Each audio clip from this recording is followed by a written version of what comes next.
Kaleem Hazimi and you are watching Musa Hazimi Education Channel Reviving the Teaching Concepts। आज के इस lecture में dear students हम देखने के लिए जा रहे हैं या हम पढ़ेंगे फर्स्ट ईयर फिजिक्स का चैप्टर नंबर 1 का दूसरा topic that is dimensions and dimensional analysis.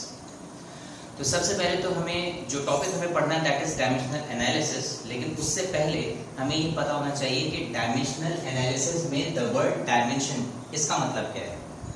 ये मतलब अगर हमें समझ में आ जाता है तो फिर हम उन डायमेंशंस को अगर एनालाइज करेंगे, स्टडी करेंगे, पढ़ेंगे, उससे कोई यूजफुल इंफॉर्मेशन हासिल करेंगे तो that will be dimensional analysis. यानी कि analysis based on dimensions will be dimensional analysis, but what these dimensions are and what they are meant for, इनको क्यों पढ़ा जाता है, क्यों बनाया जाता है और इससे हमें क्या हासिल होता है। सो डायमेंशंस शुरू करने से पहले हम ये रिवाइज करते हैं कि हमने अब तक फिजिक्स में जो चीजें हम पढ़ते हैं वो है फिजिकल क्वांटिटीज। और फिजिकल क्वांटिटीज हम किनको कहते हैं, अपने नेचर में हमें बहुत सारे ऑब्जेक्ट्स ऐसे मिलते हैं जिन ऑब्जेक्ट्स के पास ऐसी बहुत सारी खुसूसियात होती हैं, कैरेक्टरिस्टिक्स होती हैं जिनकी मेजरमेंट हम ले सकते हैं। मिसाल के तौर पे ये एक नेचर में, इस दुनिया में हमें मिलने वाला, नेचर में मिलने वाला एक ऑब्जेक्ट है मार्कर। इस ऑब्जेक्ट के पास 2-3 ऐसी क्वांटिटीज हैं जिनकी हम मेजरमेंट आसानी से कर सकते हैं। मिसाल के तौर पे इसका मास, ठीक है, 100 ग्राम्स, 200 ग्राम्स, 50 ग्राम्स, तो उसका मास मेजरेबल है, लिहाजा that is a physical quantity. इसकी लेंथ मेजरेबल है, so that is a physical quantity. इसका डायमीटर मेजरेबल है, so that is a physical quantity, etcetera etcetera. तो हम देखते हैं नेचर में हमारे बहुत सारे फिजिकल ऐसे फिनोमेना हैं या ऑब्जेक्ट्स हैं जिनके पास ऐसी बहुत सारी कैरेक्टरिस्टिक्स मौजूद हैं जिनकी मेजरमेंट्स हम कर सकते हैं, और ऐसी मेजरेबल कैरेक्टरिस्टिक्स को हम फिजिकल क्वांटिटीज कहते हैं। ये फिजिकल क्वांटिटीज हमने पढ़ा था 2 तरह की होती हैं, एक कहलाती है फंडामेंटल, दूसरी कहलाती है derived physical quantity. Derived physical quantities वो होती हैं जो किसी न किसी दूसरी फिजिकल क्वांटिटी पे समहाउ और द अदर डिपेंडेंट होती हैं, और उनके जरिए उनको एक्सप्रेस किया जा सकता है या उनके जरिए उनको चेंज किया जा सकता है या कंट्रोल किया जा सकता है। मिसाल के तौर पे स्पीड की अगर हम बात करें तो speed is length upon time, distance upon time. तो अगर डिस्टेंस और टाइम की फॉर्म में स्पीड को रिप्रेजेंट किया जा रहा है तो हम कहेंगे speed is dependent on distance as well as time. इस तरह से कि डिस्टेंस को बदल देने से स्पीड बदल जाएगी और टाइम को चेंज कर देने से स्पीड के आंसर में भी चेंज हमें नजर आएगा। सो वी से speed is dependent on distance and time. Force, mass into acceleration, so we say force is also dependent on mass and force is also dependent on acceleration। लिहाजा इनमें से किसी भी एक या दोनों को अगर बदल देंगे तो ओवरऑल फोर्स के आंसर पे भी हमें फर्क मिल जाएगा, ठीक है। Momentum is mass into velocity, तो मास को बदल दें या वेलोसिटी को बदल दें, दोनों में से किसी भी एक को चेंज कर देने से मोमेंटम में चेंज आ जाएगा। सो ऐसी तमाम फिजिकल क्वांटिटीज जो किसी दूसरी फिजिकल क्वांटिटी पे डिपेंड करती हैं या किसी दूसरी फिजिकल क्वांटिटी को चेंज कर देने से खुद वो भी चेंज हो जाती हैं, डायरेक्ट फिजिकल क्वांटिटीज कहलाती हैं, ठीक है। और कुछ होती हैं फंडामेंटल फिजिकल क्वांटिटीज जो अपने अलावा किसी के जरिए चेंज नहीं हो पाती, जैसे कि मिसाल के तौर पे लेंथ, मास, टाइम की हमने बात की थी। और एसआई सिस्टम में जो 7 फंडामेंटल क्वांटिटीज हम पढ़ते हैं वो 7 दरअसल फंडामेंटल फिजिकल क्वांटिटीज हैं। बाद में 2 नई फिजिकल क्वांटिटीज का इसमें इजाफा किया गया जिनको हम सप्लीमेंट्री यूनिट्स कहते हैं। So overall we have 9 fundamental physical quantities in physics. इन 9 के अलावा किसी 10th क्वांटिटी का अगर हम जिक्र करते हैं तो वो डिराइव्ड फिजिकल क्वांटिटी होगी यकीनन, यानी कि उन 9 में से किसी एक पे या किसी 2 पे या 1 या 2 से ज्यादा फिजिकल क्वांटिटी पे भी डिपेंड करती हुई नजर आएगी हमको, ठीक है। हमारे लिए फायदेमंद क्या है? हमारे लिए फायदेमंद है कि फिजिकल क्वांटिटीज फंडामेंटल वाली कम से कम हो, ताकि डिराइव्ड फिजिकल क्वांटिटीज जो कि हमें नेचर में बहुत ज्यादा मिकदार में मिलती हैं उनको पढ़ना आसान हो जाए। कि अगर फॉर एग्जांपल 10,000 डिराइव्ड क्वांटिटीज हैं तो फंडामेंटल तो सिर्फ 9 है, तो वो 10,000 की 10,000 फिजिकल क्वांटिटीज उन 9 के जरिए एक्सप्रेस हो जाएगी। तो अगर आप उन 9 को मास्टर कर लेते हैं तो आप उन 10,000 फिजिकल क्वांटिटीज को भी आसानी से समझ सकते हैं, पढ़ सकते हैं और एनालाइज कर सकते हैं, ठीक है। सो ये हमारे लिए एक बहुत बेनिफिशियल बात रही कि डिराइव्ड फिजिकल क्वांटिटीज जो कि नेचर में हमें बहुत ज्यादा मिकदार में मिलती हैं, फंडामेंटल फिजिकल क्वांटिटीज के जरिए कंट्रोल की जा सकती हैं, फंडामेंटल फिजिकल क्वांटिटीज के जरिए डिस्क्राइब या एक्सप्रेस की जा सकती है। ठीक है। अच्छा, मिसाल के तौर पे हम बात करें, जैसे अभी हमने बात की थी स्पीड की, तो स्पीड का हमने कहा speed is distance upon time,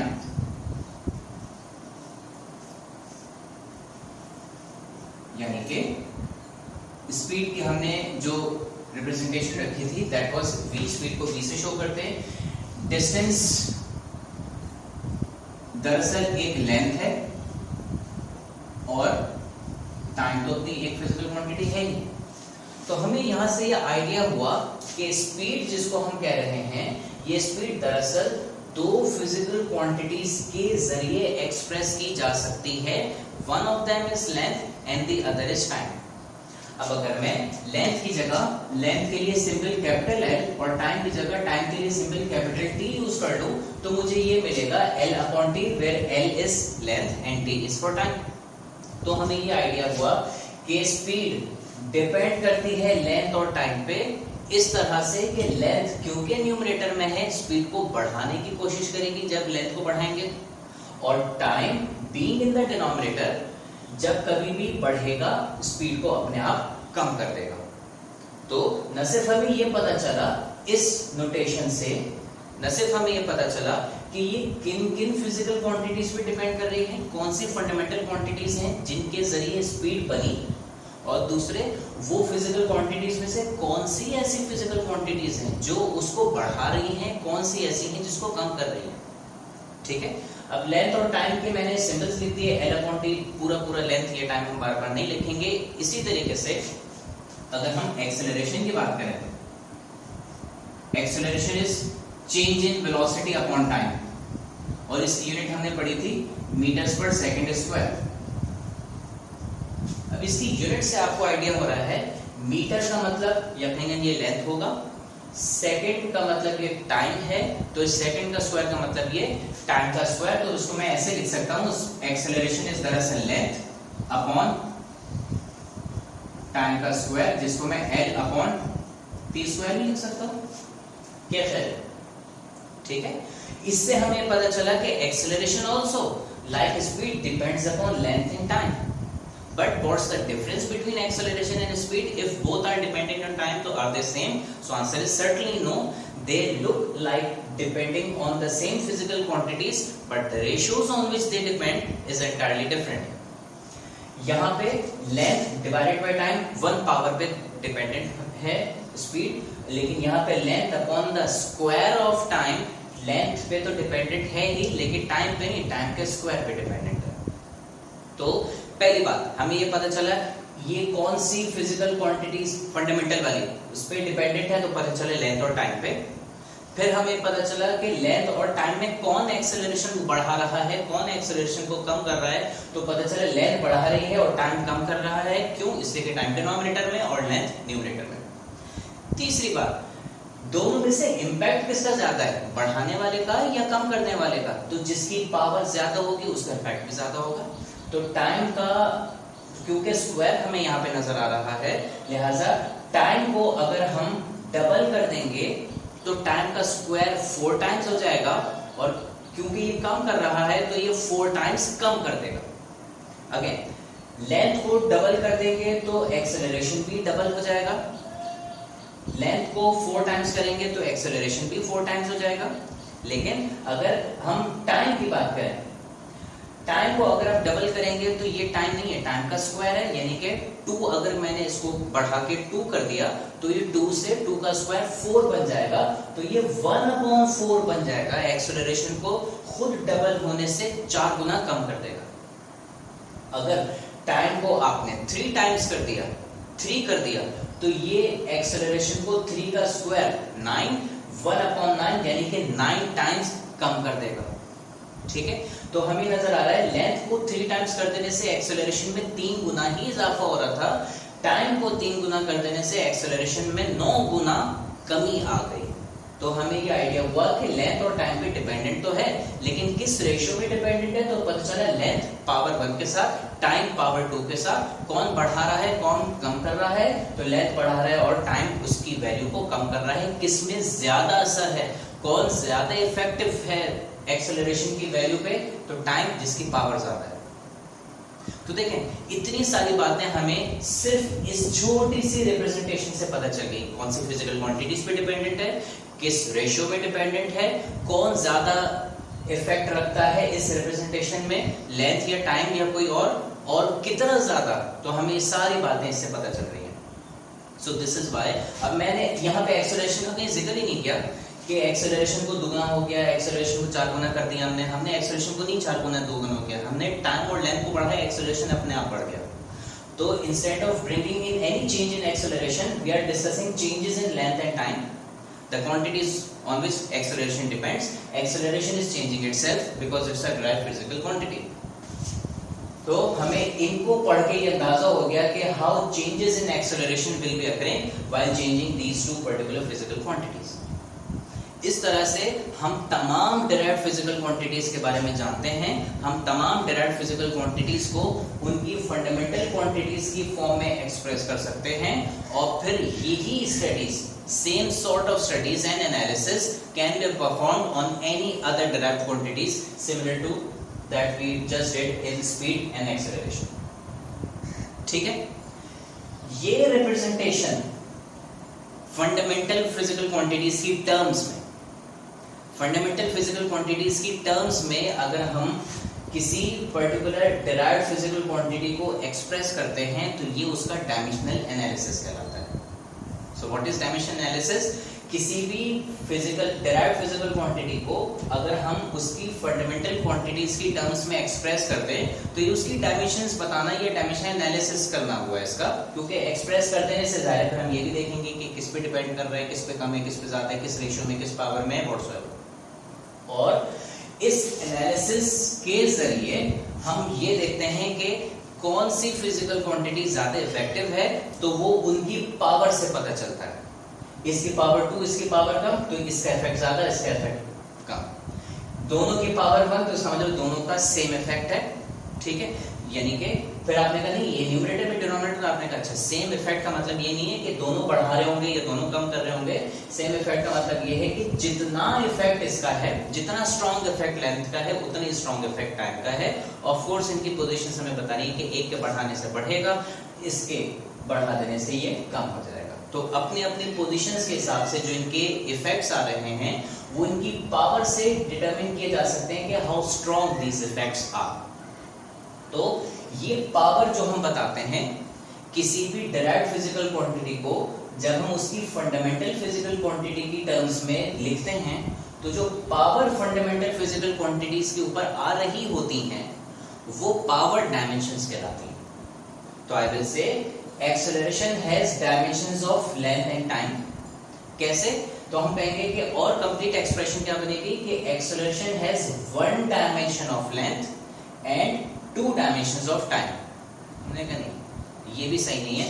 क्यों? इसलिए कि 2 डायमेंशंस ऑफ टाइम में हमें मुबालका हो रहा है कि कहीं ये स्क्वायर से तो इंक्रीज नहीं कर, तो आपने कहा ठीक है काम करते हैं, इसको ऐसे लिख देते हैं। हम जानते हैं कि अलजेब्रा में या मैथमेटिक्स में जब डिनोमिनेटर से न्यूमरेटर या न्यूमरेटर से डिनोमिनेटर पोजीशन शिफ्ट करते हैं तो जो एक्सपोनेंट्स है उनकी साइन चेंज हो जाती है, यानी कि पावर की साइन बदल जाती है। So how do we pronounce this? Acceleration has 1 dimension of length and -2 dimension of time. तो माइनस साइन हमें ये बताता है कि ये डिवाइड हो रहा होगा और इस क्वांटिटी को, जिसकी डायमेंशंस आप लिख रहे हैं, उस क्वांटिटी को कम कर रहा होगा। प्लस साइन हमें बता रही है कि उसको बढ़ा रहा होगा, डायरेक्टली प्रोपोर्शनल होगा। ठीक है, तो किसी भी डिराइव्ड फिजिकल क्वांटिटीज को जब हम रिप्रेजेंट करते हैं उसके फंडामेंटल फिजिकल क्वांटिटीज की टर्म्स में, तो उन फंडामेंटल क्वांटिटीज को कुछ पावर्स बनती हैं, उनके फॉर्मूले से, उनके यूनिट से जैसे भी आई होंगी। तो वो पावर जो बनती हैं फंडामेंटल फिजिकल क्वांटिटीज के ऊपर while representing any derived quantity like this or like this, उन पावर्स को हम डायमेंशंस कहते हैं और उन पावर्स के जरिए जो नोटेशन हमको मिलती है उसके जरिए हम एनालाइज करते हैं और ये डायमेंशनल एनालिसिस कहलाता है। ठीक है, डायमेंशनल, पहले हम इसकी डायमेंशंस की डेफिनेशन लिख रहे हैं। The exponents यानी कि powers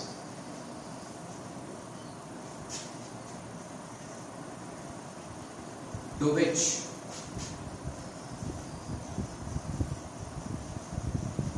fundamental fundamental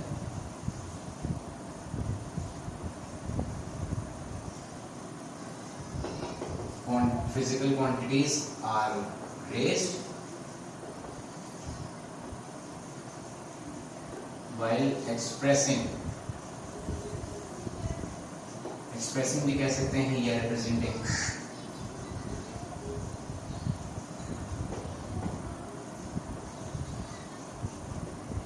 a derived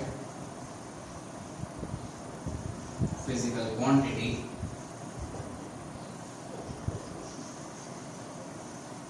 is known as dimension. The dimension of that derived quantity. ठीक है, इसका मतलब क्या हुआ? फॉर एग्जाम्पल इसको हम ऐसे लिखते हैं कि डायमेंशंस और स्पीड आर, हमने ये पढ़ा स्पीड के डायमेंशन L/T, इसको मैं ऐसे लिख रहा हूँ LT-1। इससे मुझे आइडिया हो गया कि कौन बढ़ा है कौन कम कर रहा है। That is how it is pronounced like this, speed has -1 dimension of time. तो इस तरह से हम इनको प्रोनाउंस करते हैं, ठीक है।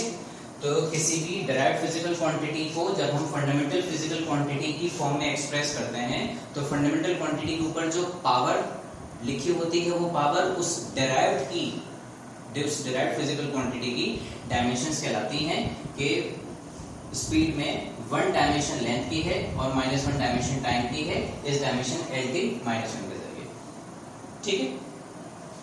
डायमेंशन से हमें फायदा क्या होता है? इट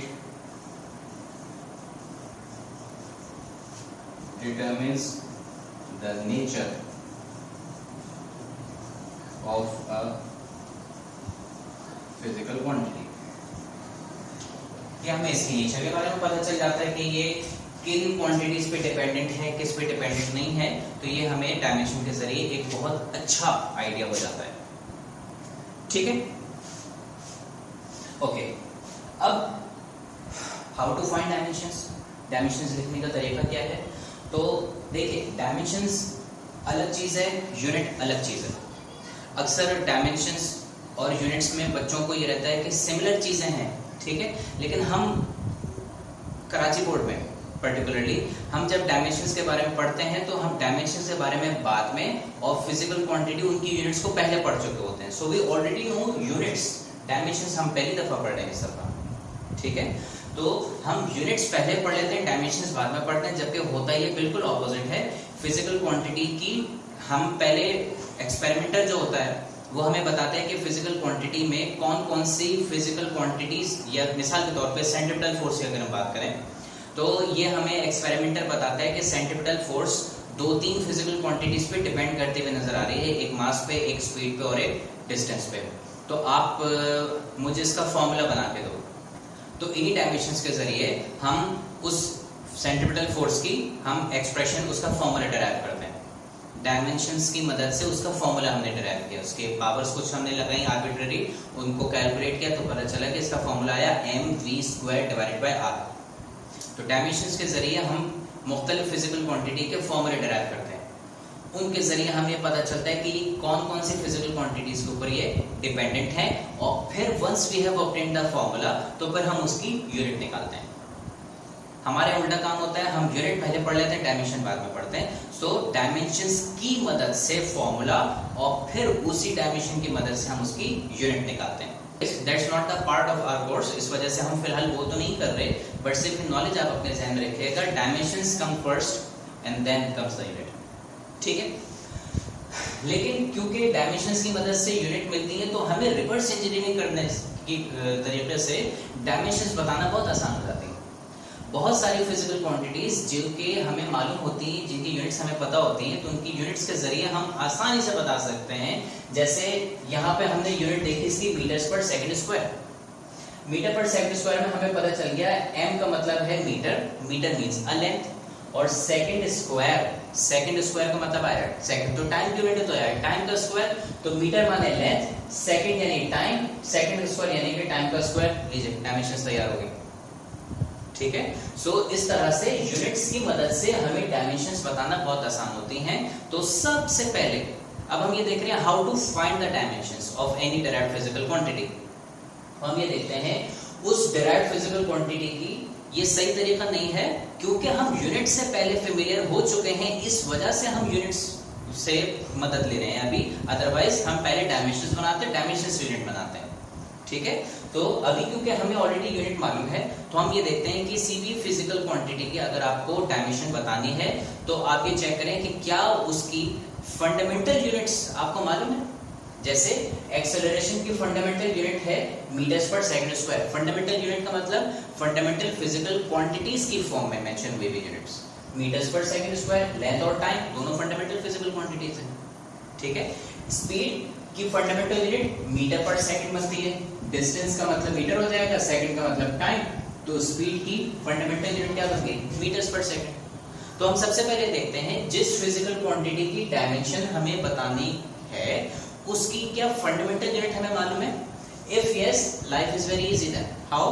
मीटर हमें बता रहा है कि कौन सी डायमेंशन है, और सेकंड से हमें पता चल गया कि ये कौन सी फिजिकल क्वांटिटी है, तो यहाँ पे कौन सी डायमेंशन आएगी। तो मीटर और लेंथ और टाइम की जगह जब उनकी डायमेंशंस पुट कर देंगे तो हमें समझेंगे स्पीड की डायमेंशन आ जाएगी। ठीक है, अब ये किसकी क्या डायमेंशन है पहले हम ये देख लेते हैं। देखिए, हमने पढ़ा है फिजिक्स में 9 फिजिकल क्वांटिटीज फंडामेंटल नेचर की हैं, 7 फंडामेंटल क्वांटिटीज, 2 सप्लीमेंट्री, तो टोटल 9 हो जाती हैं। 9 की 9 किसी न किसी खास सिंबल से रिप्रेजेंट की जाती हैं डायमेंशनली। ठीक है, मैकेनिक्स में जो क्वांटिटीज हम पढ़ते हैं वो उन 9 में से सिर्फ 3 फिजिकल क्वांटिटीज के जरिए ही एक्सप्रेस हो जाती हैं। वो कौन सी 3 फिजिकल क्वांटिटीज हैं? वो लेंथ, मास और टाइम की फिजिकल क्वांटिटी है। तो इसको अक्सर LMT सिस्टम के तहत डायमेंशंस फाउंड की जाए, ये ऐसे भी कहा जाता है LMT सिस्टम। तो ये LMT सिस्टम कोई नया सिस्टम नहीं है, ये लेंथ, मास और टाइम का सिस्टम है, जिसमें लेंथ को कहा कि लेंथ L से शुरू होता है तो उसकी डायमेंशन कैपिटल L, मास M से शुरू होता है तो उसकी dimension capital M, time T से शुरू होता है तो उसकी डायमेंशन को कैपिटल T कह देते हैं। ठीक है, डायमेंशंस टेम्परेचर की भी होंगी, इलेक्ट्रिक करंट की भी होंगी, अमाउंट ऑफ सब्सटेंस की भी होंगी, ल्यूमिनस इंटेंसिटी की भी होंगी, प्लेन एंगल की भी होंगी, सॉलिड एंगल की भी होंगी। बट हमारे कोर्स में जो हमें डायमेंशंस मालूम करने को दी जाती हैं वो है मैकेनिक्स में आने वाली टर्म्स की, speed, velocity, angular momentum, angular velocity, acceleration, momentum, energy, work, power.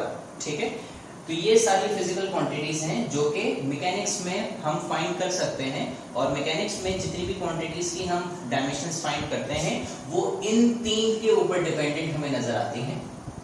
ठीक है, तो हम मैकेनिक्स की किसी भी रिलेटेड मैकेनिक्स की क्वांटिटी की डायमेंशन जब फाइंड करेंगे, so we all we need to know is dimensions of 3 fundamental physical quantities, length, mass, time. या हम उसको अल्टरनेटिवली यूं भी प्रोनाउंस कर सकते हैं कि मैकेनिक्स में जो भी फिजिकल क्वांटिटीज हमारे पास होती हैं वो 3 फंडामेंटल क्वांटिटीज के ऊपर डिपेंड करती हैं।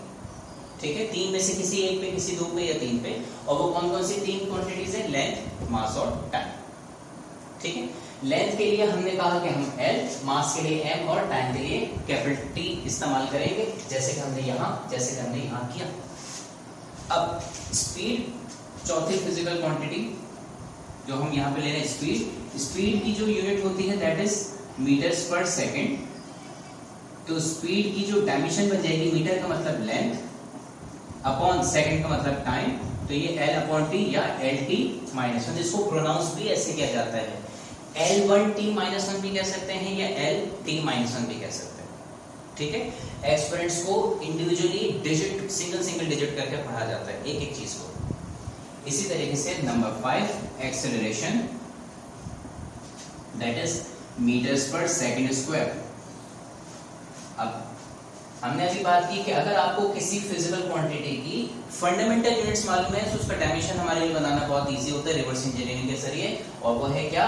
मीटर का मतलब हो गया लेंथ, अपॉन सेकंड स्क्वायर मतलब हो गया टाइम का स्क्वायर, तो ये बन गया एल टी माइनस टू। ठीक है। Number 6 momentum.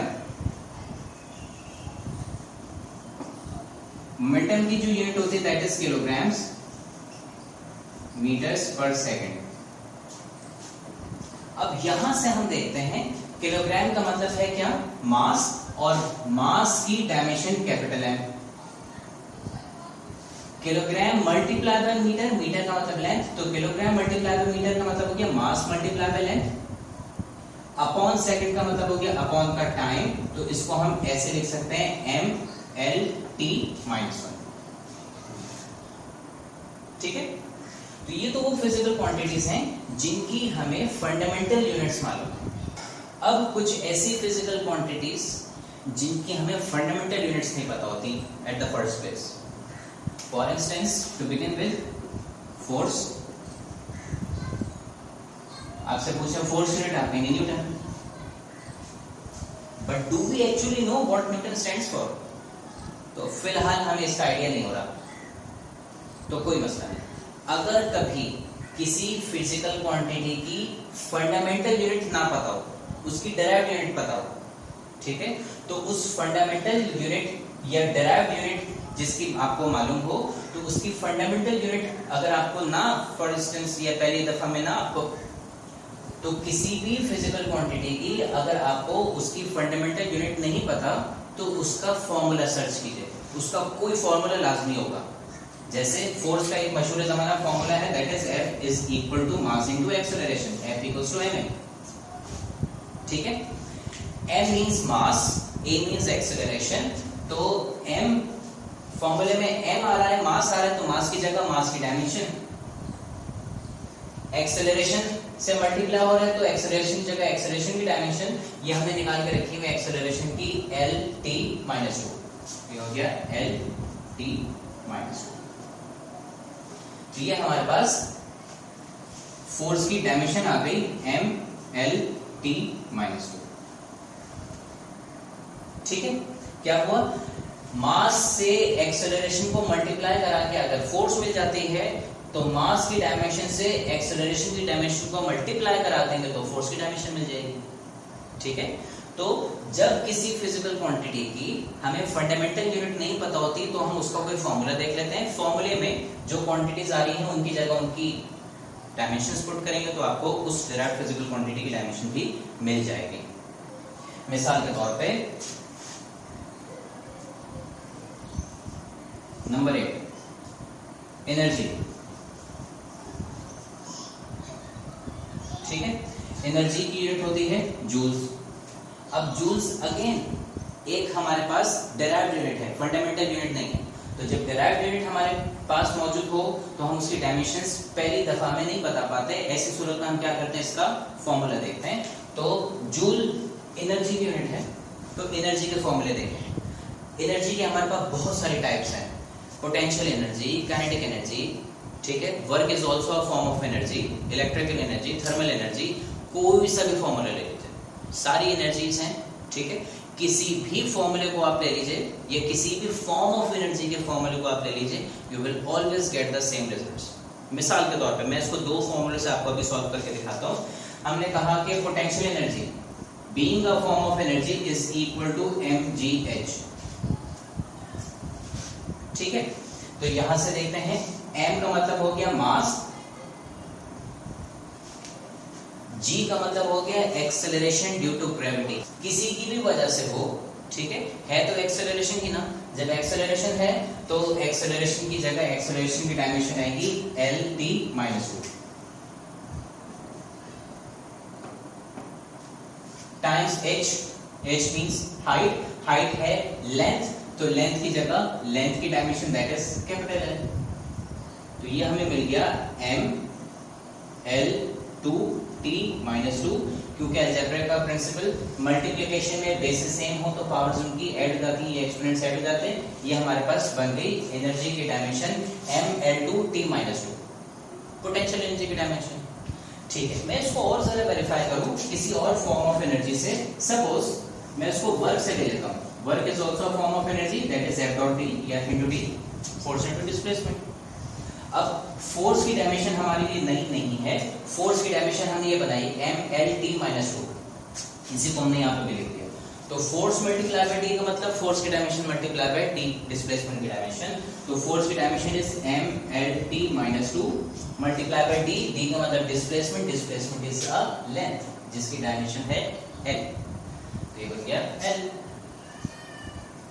अगेन मल्टीप्लिकेशन में बेसिस सेम है, लेंथ और लेंथ इनके एक्सपोनेंट्स या पावर z हो जाएंगी, 1 और 1 2, तो ये m as it is L2t-2, same results we have got.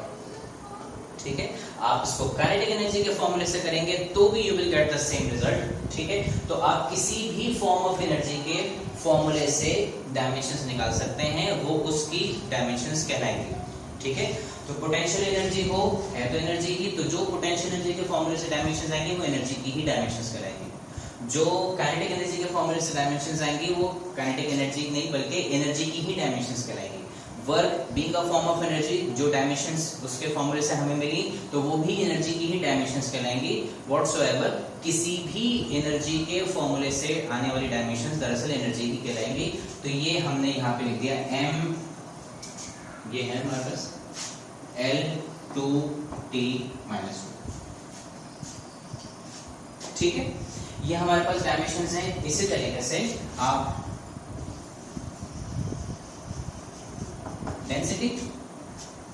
Density के बारे में हम जानते हैं। डेंसिटी की यूनिट होती है किलोग्राम्स पर क्यूबिक मीटर, या आपने उसका फॉर्मूला देखा होगा D is equal to m/v। अब हम उसको D नहीं लिखते, हम उसको रो लिखते हैं क्योंकि D से हम डिस्प्लेसमेंट को शो करने के आती हैं अक्सर, तो ये रो डेंसिटी का सिंबल इस्तेमाल किया जाता है। मास पर यूनिट वॉल्यूम, तो मास की जगह मास की डायमेंशन, वॉल्यूम की जगह वॉल्यूम की dimension, we will get the dimension of density.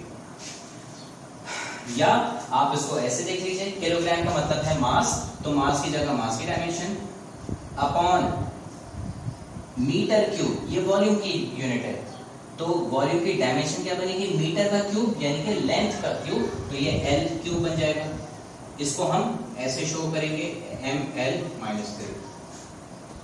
तो अगर मैं आपसे ये पूछूं कि एक बॉक्स है सर्टेन वॉल्यूम का, सर्टेन मास का, मैं उसको इतनी दूर फेंक रहा हूं कि वो 2 सेकंड में यहां से यहां तक पहुंच गया।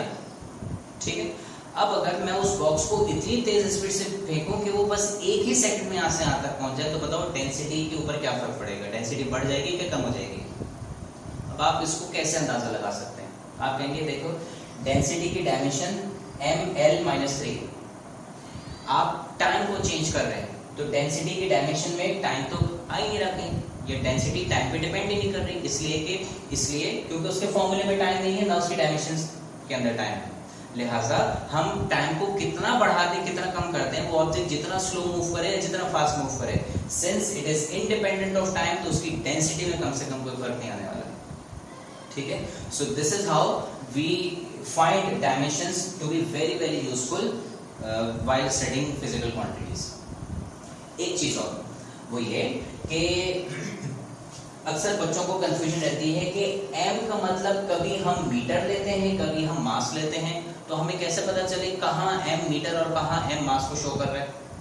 तो आप याद रखिए मीटर एक यूनिट है, उस यूनिट को भी हम m से ही शो करते हैं। ठीक है, तो मीटर क्योंकि एक यूनिट है, तो जब कभी किसी फिजिकल क्वांटिटी का हम यूनिट बताते हैं तो यूनिट में अगर m आएगा तो मीटर तो यूनिट है, तो इसका मतलब है कि यूनिट में आने वाला m मीटर को यानी कि लेंथ को शो कर रहा होगा। तो यूनिट में आने वाला m मीटर का m होता है, लेकिन मास एक फिजिकल क्वांटिटी है जो कि फॉर्मूलों में हमें मिलती है दूसरे फिजिकल क्वांटिटीज के लिए। तो फॉर्मूले में किसी अगर आप m देखें तो ये फॉर्मूले में आने वाला m मास का होगा, यूनिट में आने वाला m मीटर्स का यानी कि लेंथ का होगा। जैसे मिसाल के तौर पे फोर्स के फॉर्मूले में हमने देखा m into a, तो क्योंकि फोर्स एक फॉर्मूला है m into a, तो इस फॉर्मूले में आने वाला m, फोर्स एक फिजिकल क्वांटिटी है जिसका फॉर्मूला आपने बताया, तो उस फॉर्मूले में जो m आ रहा होगा वो भी फिजिकल क्वांटिटी m का आ रहा होगा, ये मास का है। लेकिन किलोग्राम्स पर क्यूबिक मीटर ये एक यूनिट है, इस यूनिट में आने वाला m लेंथ का यूनिट होगा। ठीक है, या इस यूनिट में आने वाले m से हम लेंथ की डायमेंशंस निकालेंगे। ठीक है, तो ये हमारे पास कुछ डायमेंशंस निकालने का तरीका है। हम और कुछ डायमेंशंस देख लेते हैं। मिसाल के तौर पे पावर,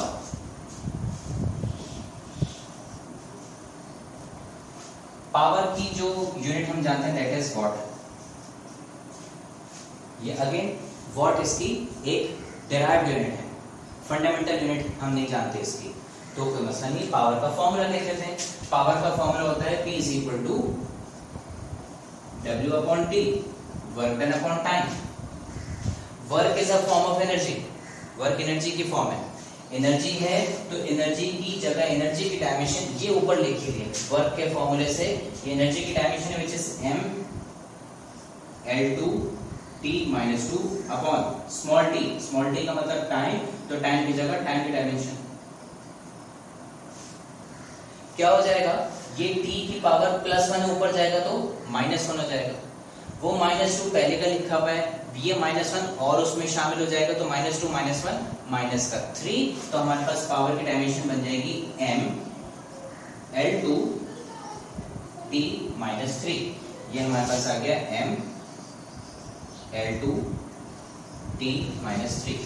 अच्छा जी, कुछ और डायमेंशंस देखते हैं। मिसाल के तौर पे जो मैट्रिक में आपने पढ़ी भी है उसमें से एक और हमने क्वांटिटी पढ़ी है जिसको हम कहते हैं टॉर्क।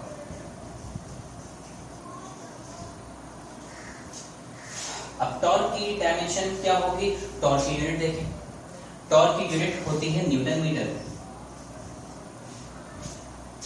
अब अगर आपको इसकी यूनिट नहीं याद तो टॉर्क का फॉर्मूला फिर आपको लाजमी याद होना चाहिए है, अदरवाइज आप उसकी डायमेंशंस नहीं बता सकेंगे। ठीक है, तो टॉर्क का फॉर्मूला भी हमने पढ़ा था, torque is equal to force into momentum, यानी कि F इनटू D लिखते हैं उसको। ऑल्दो ये सही रिप्रेजेंटेशन नहीं है, इसका जो सही फॉर्मूला लिखा जाता है that is torque is equal to R cross F, या R into F लिखा जाता है, where R is what? R is momentum which is actually a distance, ये displacement होता है। Perpendicular distance between line of action of force and the axis of rotation is called momentum। तो perpendicular distance हमारे काम की बात है, ये distance आ गई। तो distance है तो ये m हो गया, force है तो न्यूटन हो गया, न्यूटन into मीटर, ये इसकी यूनिट बन गई। ठीक है, अब force की यूनिट तो डायमेंशंस बनाने के लिए force की डायमेंशन आनी चाहिए। टॉर्क की जो डायमेंशंस बन जाएगी वो बन जाएगी लेंथ r की जगह पे और m L T minus 2 force की जगह पे। लेंथ इंटू लेंथ, लेंथ का स्क्वायर हो जाएगा तो ये बन जाएगा m L2 T माइनस 2। ठीक है, तो ये इसकी डायमेंशन बन जाएगी m L2 T माइनस 2। ठीक है, अच्छा बहुत सारी बुक्स में आप ये देखेंगे कि डायमेंशंस को शो करने के लिए ब्रैकेट्स का इस्तेमाल किया जाता है, यानी कि इसको ऐसे भी शो किया जाता है। किसी भी फिजिकल क्वांटिटी की डायमेंशंस को शो करने के लिए अक्सर टेक्स्ट बुक्स में आप देखेंगे स्क्वायर ब्रैकेट यूज किए जाते हैं, जो कि एक एप्रोप्रिएट तरीक़ेकार है। सही, हमारी बुक में स्क्वायर ब्रैकेट्स का इस्तेमाल नहीं किया तो हम भी नहीं कर रहे इस वजह से, लेकिन करते हैं और ये बिल्कुल ठीक है। तो ये जितनी भी डायमेंशंस हैं इन सब को हम स्क्वायर ब्रैकेट्स में भी लिख सकते हैं। तो स्क्वायर ब्रैकेट के अंदर जो भी डायमेंशन आएगी वो, या स्क्वायर ब्रैकेट के अंदर जो कुछ भी लिखा होगा वो किसी एक फिजिकल क्वांटिटी की डायमेंशन होगी। अब मिसाल के तौर पे इस तरह से और इस तरह से अगर लिखा हुआ है तो हमें कोई फर्क नजर आ रहा है। ठीक है, सो एक छोटा सा टेक्निकल डिफरेंस है दोनों नोटेशंस के अंदर। यहाँ लिखा हुआ है लेंथ की डायमेंशन है, यानी कि फॉर्मूले में लेंथ आ रहा होगा, ठीक है, और ऊपर उसका क्यूब बन जाएगा, यानी कि लेंथ आ रही है 3 टाइम्स। ठीक है, और ये L क्यूब की डायमेंशन। तो मैं पूछूंगी ये किसकी डायमेंशन लिखी हुई, तो आप यहाँ पे कहेंगे ये लेंथ की डायमेंशन है। लेंथ की कितनी डायमेंशन है, आप कहेंगे लेंथ की 3 डायमेंशन है। ठीक है, तो हम इसको कहेंगे लेंथ, या इस वाले को हम कहेंगे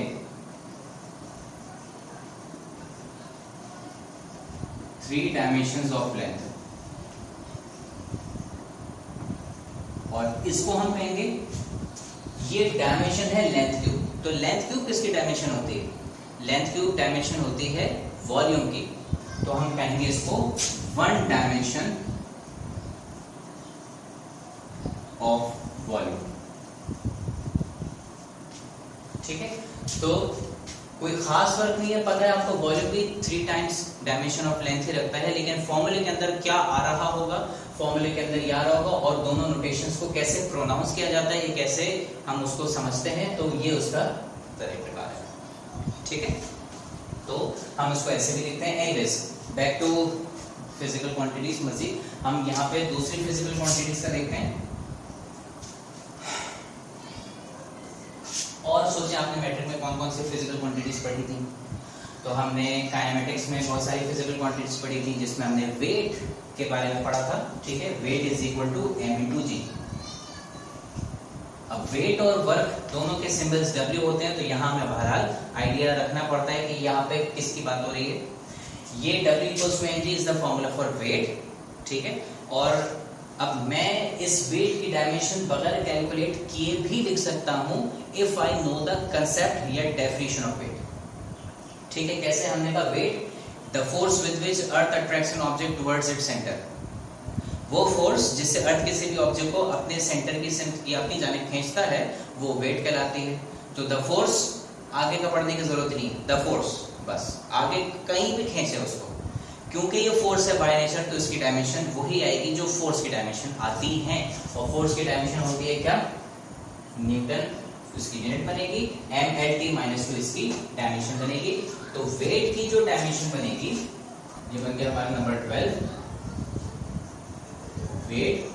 ठीक है, इसकी यूनिट हमने बताई न्यूटन और इसकी डायमेंशन हमने बनाई m/t-2। सही। वेट के अलावा और हमने पढ़ा था वर्क डन पढ़ा था, हमने पावर पढ़ा था, टॉर्क हमने पढ़ा था, और इक्विलिब्रियम की अपनी कोई डायमेंशन नहीं होती, because it's not a physical quantity, it's a state. और उसके बाद हमने सर्कुलर मोशन में सेंट्रीपिटल फोर्सेस पढ़ी थी, Fc = mv²/r, या सेंट्रीफ्यूगल फोर्स हमने पढ़ी थी। तो इसका भी मुझे डायमेंशन कैलकुलेट करने के बजाय मैं वैसे ही बता सकता हूँ इसकी डायमेंशंस क्या होंगी। सेंट्रीपिटल फोर्स, नाम में ही आ गया फोर्स, तो इसका मतलब इसकी डायमेंशन वही है जो कि फोर्स की डायमेंशन है। सो वही बात जो हमने एनर्जी के लिए की थी। एनर्जी की डायमेंशन निकालने के लिए किसी भी फॉर्म ऑफ एनर्जी की एक्सप्रेशन लीजिए, उससे डायमेंशंस निकाल लीजिए, वो भी एनर्जी की डायमेंशंस कहलाएंगी। तो फोर्स भी बहुत सारी शक्लों में काम करती है, कभी वेट की, कभी टेंशन की, कभी सेंट्रीपिटल, कभी ग्रेविटेशनल, कभी सेंट्रीफ्यूगल, कभी इलेक्ट्रिकल, कभी मैग्नेटिक, एटसेट्रा एटसेट्रा। बहुत सारी फॉर्म्स में फोर्स काम करती है। किसी भी फॉर्म्स उठा लीजिए, जो डायमेंशंस बनेगी वो यही डायमेंशंस बनेगी, और हर फॉर्म ऑफ फोर्स की एक ही डायमेंशन होती है। ठीक है, यहाँ पे भी लिख लेते हैं।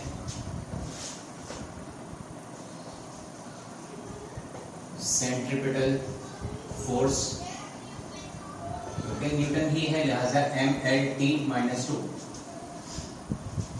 सेंट्रीफ्यूगल की भी हो जाएगी बराबर। और इसके साथ साथ आपने ग्रेविटेशनल फोर्स के फॉर्मूले में एक फैक्टर पढ़ा था, एक टर्म पढ़ी थी, जिसको हम कहते हैं universal gravitational constant, F = g(m1m2)/r²। इस g की अगर आपको value along with the unit याद है तो फाइनल आप जिंदगी आसान, अगर नहीं याद तो फॉर्मूला हमारे पास है, हम यहां से निकाल सकते हैं। सो मैं दोनों बातों से चलते हैं। g की जो वैल्यू हम जानते हैं that is 6.67 exponent -11 Newton metre square upon kilogram square. ठीक है, न्यूटन का मतलब क्या हो गया? फोर्स। तो डायमेंशन जब हम निकालेंगे तो फोर्स की डायमेंशन m/t-2। मीटर स्क्वायर का मतलब हो गया लेंथ का स्क्वायर, तो ये बन जाएगा L2 अपॉन किलोग्राम स्क्वायर का मतलब हो गया मास का स्क्वायर, तो ये बन गया m⁻²। ठीक है, अब थोड़ी सी सिंप्लीफिकेशन में वर्बली कर रहा हूं, ये m⁻² ऊपर चले जाएगा तो m⁻² बन जाएगी। +1 पहले का लिखा हुआ है, -2 अब आ गया तो क्या बन गया?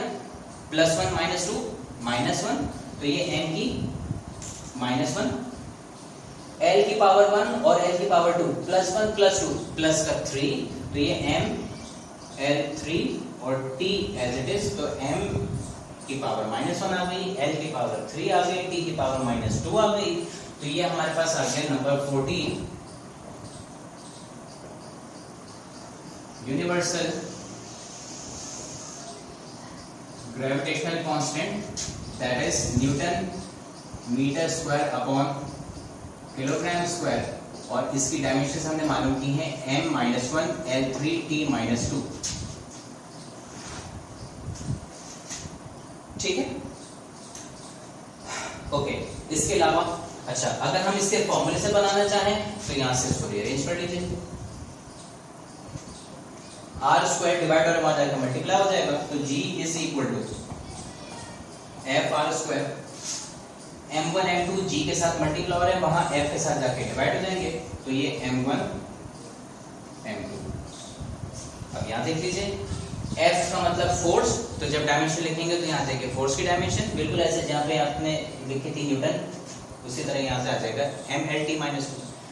r स्क्वायर, r क्या है?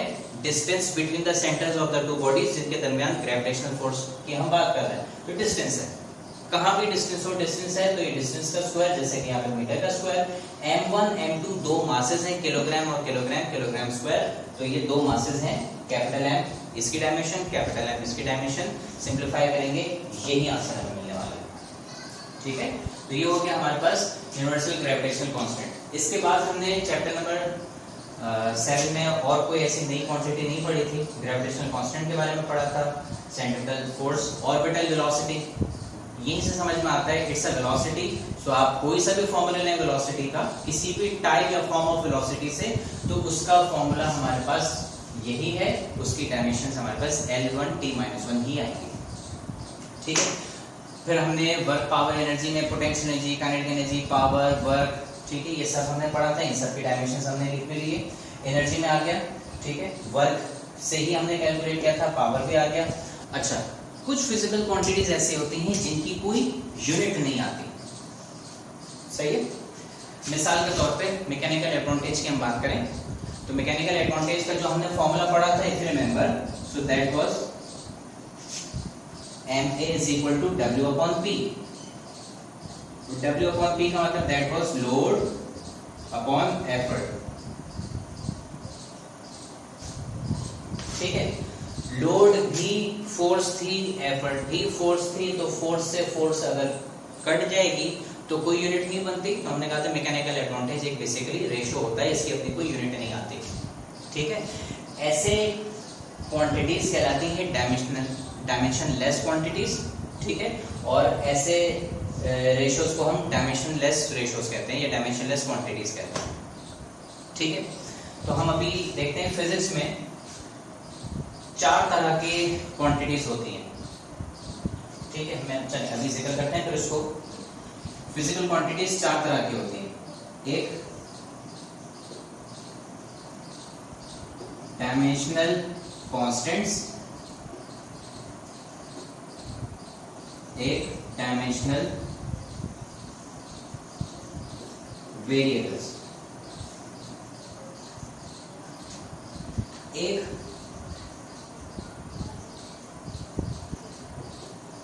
Dimensionless constants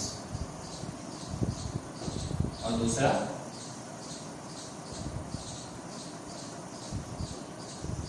dimensionless variables.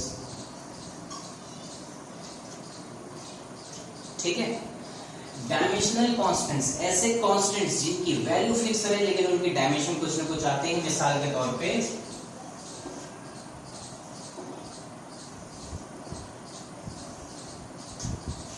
तौर पे कोई एक आपके जहन में आना चाहिए। हमने अभी थोड़ी देर पहले एक कांस्टेंट की बात की और वह है यूनिवर्सल ग्रेविटेशनल कांस्टेंट।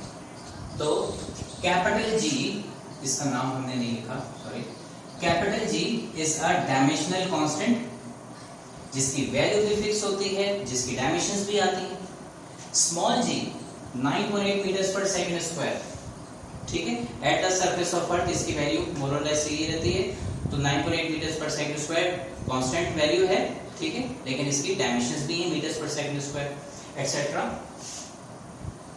और भी कुछ बने होंगे कांस्टेंट्स। डायमेंशनल वेरिएबल्स, ऐसे वेरिएबल्स मींस जिनकी वैल्यू चेंज होती रहती है, वेरी करती रहती है और उनके डायमेंशंस भी हैं। ऐसे तो बहुत सारी, ये जितनी फिजिकल क्वांटिटीज हैं ये सारी डायमेंशनल वेरिएबल्स ही तो हैं। डायमेंशंस भी हैं और वैल्यू भी वेरी करती है।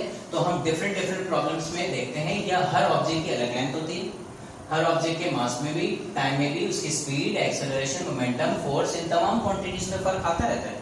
तो ये सारी हमारे पास जो फिजिकल क्वांटिटीज हमने यहाँ पे लिखी हैं, फंडामेंटल हो के डिराइव्ड, ये सारे डायमेंशनल वेरिएबल्स के तौर पे लिखे जाते हैं। ठीक है, तो length, mass, time, temperature, speed, acceleration, etcetera, यहां इसको लिखते हैं एटसेट्रा। ठीक है, डायमेंशनलेस कांस्टेंट्स, ऐसे कांस्टेंट्स जिनकी कोई डायमेंशन नहीं आती।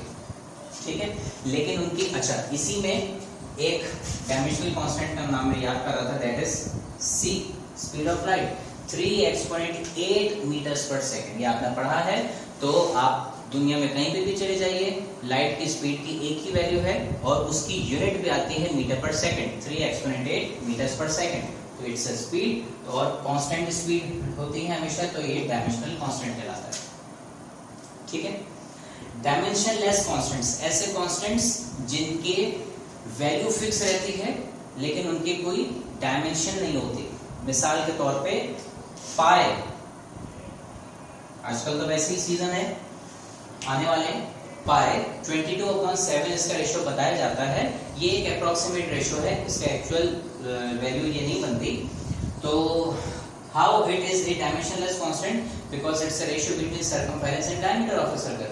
आपने पढ़ा होगा c = 2 pi r। मैं इसको जरा ऐसे लिख लूं, पाई इंटू डी, क्या कह रहे, 2r को मैंने twice of the radius is diameter, ये लिख दिया। अब यहां से अगर मैं इसको अलग कर लूं तो पाई = c/d, यानी कि सर्कमफेरेंस अपॉन डायमीटर। रेशियो है, वैल्यू हमेशा फिक्स रहती है, डायमेंशनलेस कांस्टेंट है। ठीक है, अच्छा, इसी तरीके से डायमेंशनलेस वेरिएबल्स भी कुछ होते हैं, यानी कि कुछ ऐसे वेरिएबल्स, अच्छा, इनमें और भी क्वांटिटीज होती हैं, सिर्फ एग्जांपल के तौर पे मैं आपको चंद बता रहा हूँ। डायमेंशनलेस वेरिएबल्स, ऐसे वेरिएबल्स जिनकी वैल्यू बदलती रहती है लेकिन उनकी डायमेंशन कोई नहीं आती। एक का तो अभी हमने जिक्र किया, मैकेनिकल एडवांटेज। ठीक है, लोड अपॉन एफर्ट, दो फोर्सेस का रेशियो कैंसिल आउट हो जाएगा। एक के बारे में आपने पढ़ा था, कोएफिशिएंट ऑफ फ्रिक्शन, F = या Fs = μ × r, इसका आपने फॉर्मूला पढ़ा था, Fs = μ × r। तो यहाँ से म्यू की अगर हम वैल्यू निकालें कोएफिशिएंट ऑफ फ्रिक्शन की, तो this is Fs/r, frictional force divided by the normal reaction force, दोनों फोर्सेस हैं कैंसिल आउट हो जाएंगी। इसके अलावा आपने मैग्निफिकेशन के बारे में पढ़ा था, मैट्रिक में magnification is the ratio between height of image to the height of object, या फिर position of image to the position of object. दोनों सेम क्वांटिटीज हैं, डिस्टेंस, लेंथ कट जाएंगी तो आपको पूरे रिजल्ट में यूनिट नहीं मिलेगी। So this is also a dimensionless constant. ठीक है, और मैकेनिकल एडवांटेज वो आपने पढ़ा, एटसेट्रा एटसेट्रा। तो ये फिजिक्स में हमारे पास इस तरह से कुछ क्वांटिटीज होती हैं, हम उनको चार तरह से लिखते हैं जिन डायमेंशंस के अकॉर्डिंगली। ठीक है, तो according to dimensions we have 4 types of quantities. One is dimensional constants having fixed value along with dimension, and dimensional variables means physical quantities whose value may change but they also possess fixed dimensions. Dimensionless constants and dimensionless variables, those quantities which are fixed by nature but have no dimension, those quantities whose value may change and yet they have no dimensions. ठीक है, anyways ये तो एक extra बात थी। चलिए कुछ और डायमेंशंस देखते हैं। और इसके अलावा हमने कौन कौन सी डायमेंशंस पढ़ी थी, हमने इसमें स्ट्रेस के बारे में पढ़ा था। ठीक है, स्ट्रेस यहां से लिख देते हैं,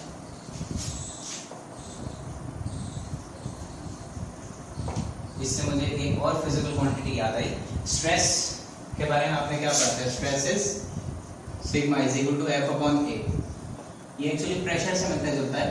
ठीक है, फोर्स अपॉन एरिया, तो फोर्स की जगह फोर्स की dimension mLT-2 upon area. Area is length का स्क्वायर। ठीक है, मीटर स्क्वायर इसकी यूनिट होती है, तो लेंथ का स्क्वायर ही हो जाएगा। एक लेंथ से एक लेंथ ये कट जाएगी, तो हमारे पास जो इसकी डायमेंशन बचेगी दैट विल बी m।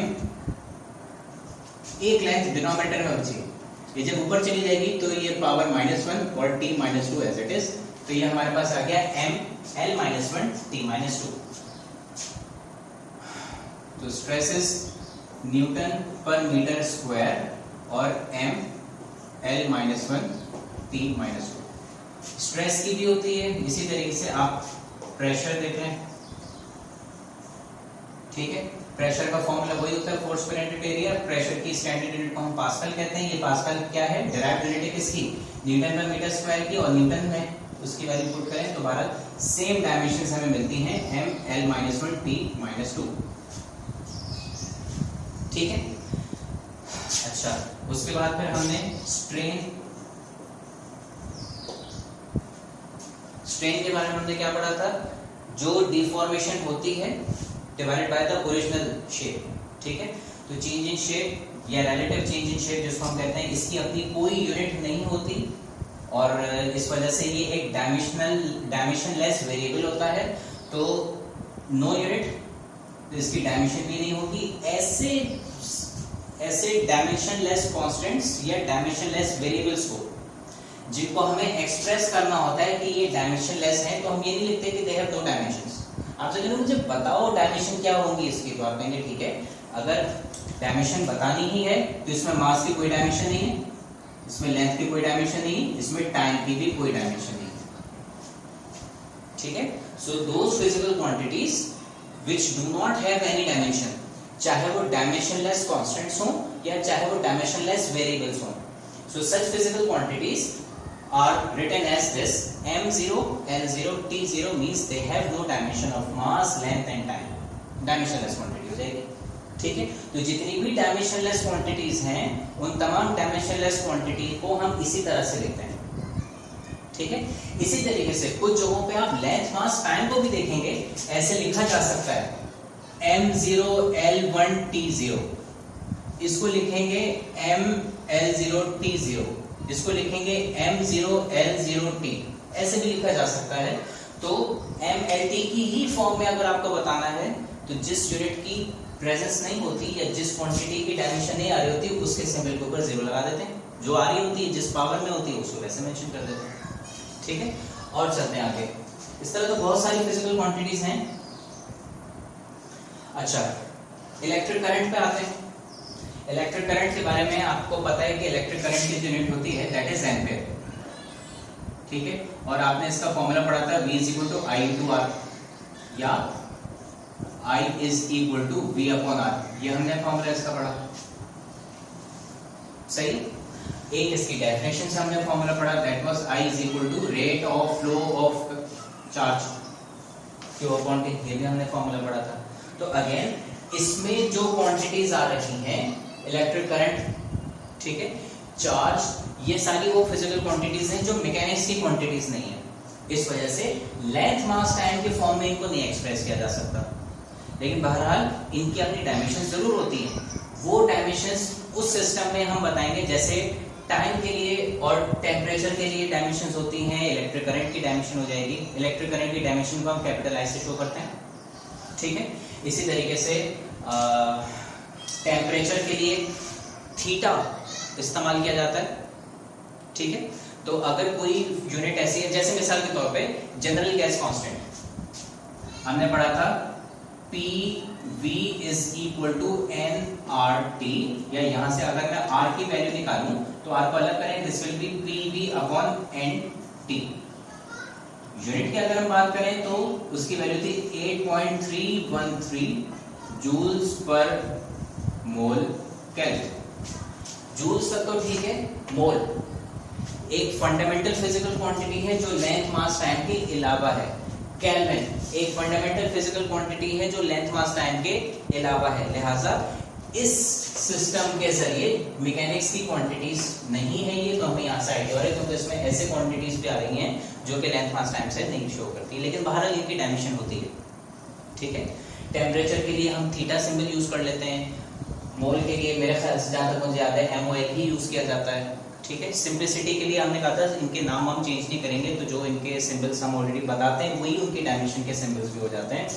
तो ये इस तरह से हम उन क्वांटिटीज की अभी बात ही नहीं करेंगे जिन क्वांटिटीज में इन तीन के अलावा बाकी चार फिजिकल क्वांटिटीज में से कुछ आ रहा होता है, यानी कि temperature, electric current, luminous intensity और अमाउंट ऑफ सब्सटेंस वाले हम एलएम के सिस्टम से एक्सप्रेस नहीं कर सकते।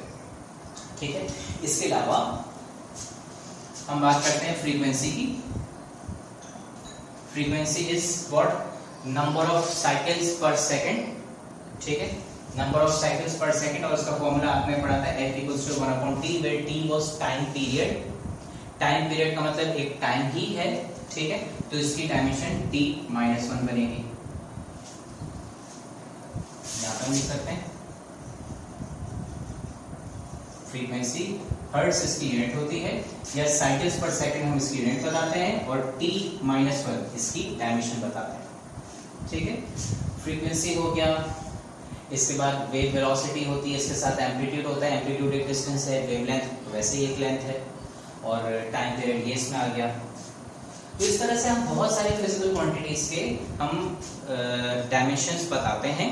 सो ये तरीका आई होप आप लोगों को अभी समझ में आ गया होगा। कोई और फिजिकल क्वांटिटी ऐसी हो जिसका आप चाहें कि डायमेंशन हमें पता चले, तो वो भी हम देख सकते हैं। मिसाल के तौर पे पेपर में एक आता है एक्सप्रेशन के write down the dimensions of angular momentum.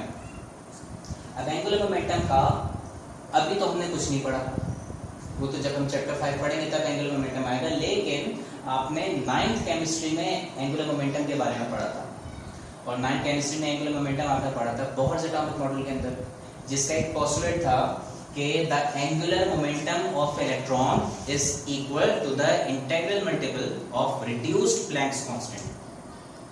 ठीक है, तो और उसकी एक्सप्रेशन आपने, यानी कि उसने ये बताया था कि इलेक्ट्रॉन हमें कहाँ मिलेगा। किसी भी एटम में जो इलेक्ट्रॉन्स उसके गिर्द घूम रहे होते हैं, तो वो जो ऑर्बिट बनता है, वो ऑर्बिट कहाँ मिलेगा? तो ऑर्बिट आपको हर उस जगह मिलेगा जहां पे वैल्यू आपके पास रिड्यूस्ड प्लैंक्स कांस्टेंट के बराबर या उसके इंटीजर मल्टीपल के बराबर आ जाएगी। तो ये उसका पोस्टुलेट था, और ये उसकी एक्सप्रेशन थी mvr is equal to nh/2π। ठीक है, तो इसमें ये जो कुछ भी लिखा हुआ है, दिस इज एंगुलर मोमेंटम। ठीक है, और इस एंगुलर मोमेंटम को हम फिजिक्स में स्मॉल l से भी शो करते हैं। m का मतलब क्या है? m is mass. फॉर्मूले में m आ रहा है, तो फॉर्मूले में m किसी फिजिकल क्वांटिटी को शो करेगा। m is a physical quantity जो कि मास को रिप्रेजेंट करती है, तो ये m आ गया। v वेलोसिटी है, तो वेलोसिटी की जगह वेलोसिटी की यूनिट, स्पीड या वेलोसिटी की यूनिट, और उसकी dimension L-T-1। r radius of the circle. ठीक है, रेडियस का मतलब एक लेंथ ही है, तो लेंथ है तो L। L की ये बन जाएगा हमारे पास m L2T-1।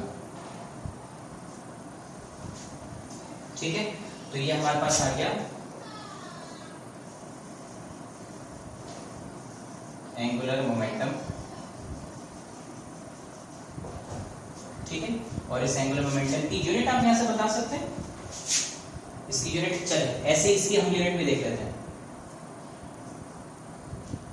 एम का भैया चलो इसी से नहीं हटा, इसी से इसकी यूनिट एम का मतलब किलोग्राम हो जाएगा, एल स्क्वायर का मतलब मीटर का स्क्वायर हो जाएगा, T-1 का मतलब सेकंड -1 यानी कि अपॉन का सेकंड। तो इसकी यूनिट क्या बन जाएगी? किलोग्राम मीटर स्क्वायर पर सेकंड, किलोग्राम मीटर स्क्वायर पर सेकंड। और डायमेंशन हमने इसकी कैलकुलेट की क्या? m L2T-1, m L2T-1। ठीक है, तो इस तरह से हम मुख्तलिफ फिजिकल क्वांटिटीज के एक्सप्रेशंस की मदद से या उनकी फंडामेंटल क्वांटिटीज, फंडामेंटल यूनिट्स की मदद से हम उनकी जो हमारे पास डायमेंशंस हैं हम कैलकुलेट कर सकते हैं। ठीक है, डायमेंशंस का जहां एक बहुत बड़ा फायदा है, वहां डायमेंशन का एक छोटा सा नुकसान भी है। वो छोटा सा नुकसान ये है कि डायमेंशंस के जरिए हम ये तो बता सकते हैं कि कोई फिजिकल क्वांटिटी किन दूसरी या किन फंडामेंटल क्वांटिटीज पे डिपेंडेंट है, लेकिन एक छोटी सी प्रॉब्लम ये है कि हर फिजिकल क्वांटिटी की डायमेंशन यूनिक नहीं होती। अगर हम ये कहें कि टी इनवर्स या टी की पावर -1 ये फ्रीक्वेंसी की डायमेंशन है। तो जहां कहीं डायमेंशन फ्रीक्वेंसी की लिखी नजर आए, ये t-1 लिखी नजर है, समझ जाओ ये फ्रीक्वेंसी की डायमेंशन है। ठीक है, इसी तरीके से जहां हमारे पास फोर्स की डायमेंशन लिखी हुई mLt-2, तो जहां आपको ये mLt-2 लिखा हुआ नजर आए वहां पे समझ जाओ कि बस वो फोर्स की डायमेंशन है। तो ये डायमेंशन किसी फिजिकल क्वांटिटी, हर फिजिकल क्वांटिटी की डायमेंशन यूनिक नहीं होती। कुछ ऐसी फिजिकल क्वांटिटीज भी हैं जिनकी डायमेंशंस सेम होती हैं, लेकिन वो physical quantities all together different होती हैं। मिसाल के तौर पे एनर्जी की डायमेंशन को देखिए, mL2T-2, और टॉर्क की डायमेंशन को देखिए, mL2T-2। टॉर्क और एनर्जी दो अलग अलग फिजिकल क्वांटिटीज हैं, इनका कंसेप्ट ही अलग है। वो तो जब हम पढ़ेंगे तो मैं आपको बताऊंगा। एक परपेंडिकुलर कंपोनेंट के मल्टीप्लिकेशन से निकलता है, एक पैरेलल कंपोनेंट के मल्टीप्लिकेशन से निकलता है। तो दोनों के इम्पैक्ट से अलग अलग होते हैं, दोनों के फिजिकल मीनिंग अलग होते हैं। ठीक है, तो बहुत सारी फिजिकल क्वांटिटीज ऐसी हैं, या कुछ फिजिकल, बहुत सारी नहीं तो कुछ फिजिकल क्वांटिटीज ऐसे जरूर हैं, like energy and torque, like pressure and stress, etcetera etcetera, जिनकी डायमेंशंस सेम आती हैं। वहां हम डिस्टिंग्विश नहीं कर पाते डायमेंशंस को देख के कि ये कौन सी फिजिकल क्वांटिटी की बात हो रही है, बिकॉज उनकी डायमेंशंस सेम। तो इसको फिलहाल अभी हम यहीं तक रखते हैं। अगली क्लास में इंशाल्लाह हम देखेंगे डायमेंशनल एनालिसिस। डायमेंशनल एनालिसिस क्या है, डायमेंशनल एनालिसिस के क्या क्या यूजेस हैं, हम उसमें से सिर्फ एक यूज पढ़ते हैं, और वह है इक्वेशन की करेक्टनेस चेक करना, whether a given physical formula या whether a given formula in physics is correct या रॉन्ग। जाते जाते कुछ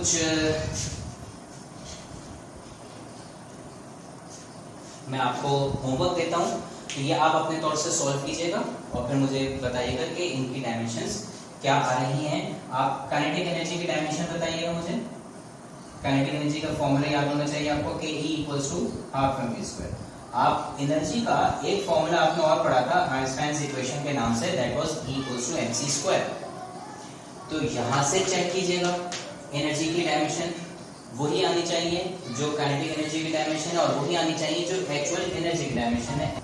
अच्छा, यंग्स मॉड्यूलस मैं यहाँ पे लिख रहा हूँ,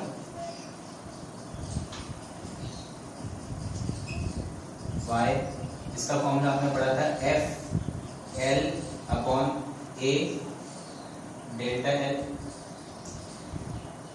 यहां से जरा यंग्स मॉड्यूलस की आप मुझे एक्सप्रेशन बताइएगा, सॉरी डायमेंशन बताइएगा। ठीक है, इसी तरह स्प्रिंग कांस्टेंट आपने पढ़ा था हुक्स लॉ के फॉर्मूले से, दैट इज Fs = -kx या F = kx मैं पढ़ रहा हूं अभी फिलहाल। यहां से स्प्रिंग कांस्टेंट के बताइए मुझे, कि स्प्रिंग कांस्टेंट